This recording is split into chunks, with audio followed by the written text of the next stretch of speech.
Nagpunta na nga kami ni Ate Ada sa mall. Una naming binilan muna dito ng gamit, si Nining. Kasi wala yung para kay Rex. Ayan, pinipilian muna namin siya. Hindi pa nga kami sure sa mga kinukuha naming design kung magugustuhan ni Nining. Buti na lang, todo support din si hubby ko sa akin. Kaya pumayag siya na maisingit sa budget namin yung mga gamit ng mga bata. Since 2017 pala, tumutulong na din si hubby ko sa mga batang nangangailangan dito sa Pilipinas. From Antipolo to Bisaya, tapos ngayon naman dito naman kami sa Pangasinan. Kaya naisipan kong i-vlog na din yung mga journey ng mga tulong niya at ang mga buhay ng mga batang kapuspalad para naman mapanood din natin kung ano ba talaga ang nangyayari sa kanila.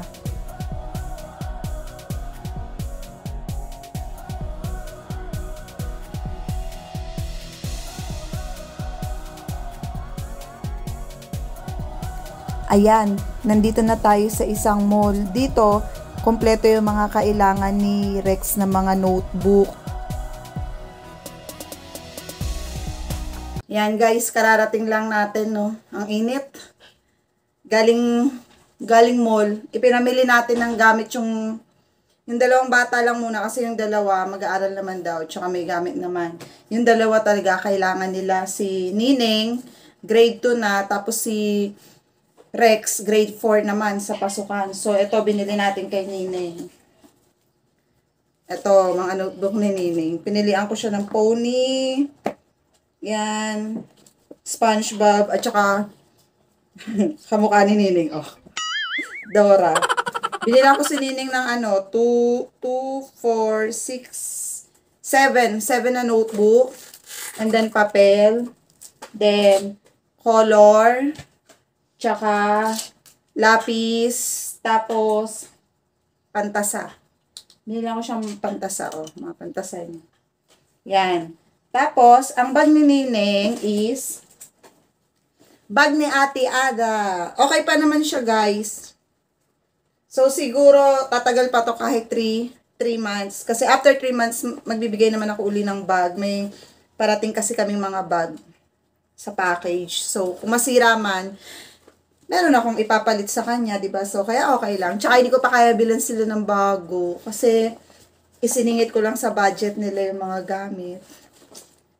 Tapos, eto naman kay Rex, kay Kuya Rex. Ito yung mga notebook niya. Oh. Pang grade 4. Composition na to eh. Mga binili ko sa kanya. Tinanong ko siya, ilan daw yung notebook niya. Sabi niya 9, pero ang sabi daw 8 lang. Kaya 2, 4, 6, 8. 8 notebooks. Ayan. Mga pag-aral na si Kuya Rex at saka ang kanyang papel. Grade 4. Then, binilang ko rin si Kuya Rex ng ballpen at color. Yan, may color na siya din. Yung bag ni Kuya Rex. Ni Rex. Ayan. Ito namang bag ni Rex, ang ganda, bago pa, sa kapitbahay namin. Yan. Thank you sa mabait naming kapitbahay. Okay pa siya, guys. To. Bago daw to. Hindi halos nagamit ng anak niya. Anak niya kasi 2 lalaki. Oh. Okay pa. Tapos may lagayan pa dito ng baon. Ng tubig yan. Ilagay na natin yung gamit nila. Mamaya ihatid natin. Tingnan natin yung giging reaction nila. Puntahan natin sila dun sa pinagpapalimusan nila. Ito. Ballpen na kasi kay Rex eh. Ballpen, tsaka kailangan ni Rex ng color. Sabi niya, hindi daw siya nag-uniform.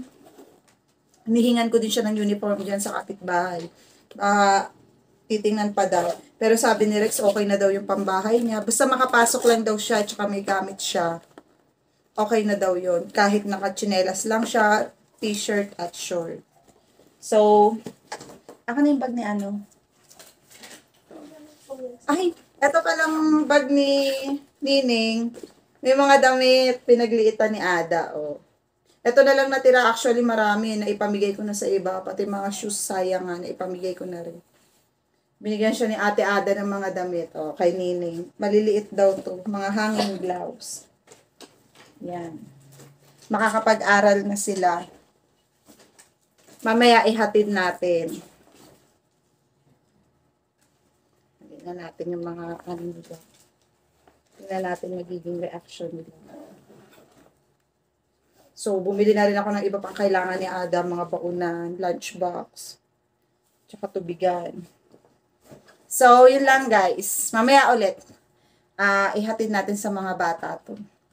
Bye!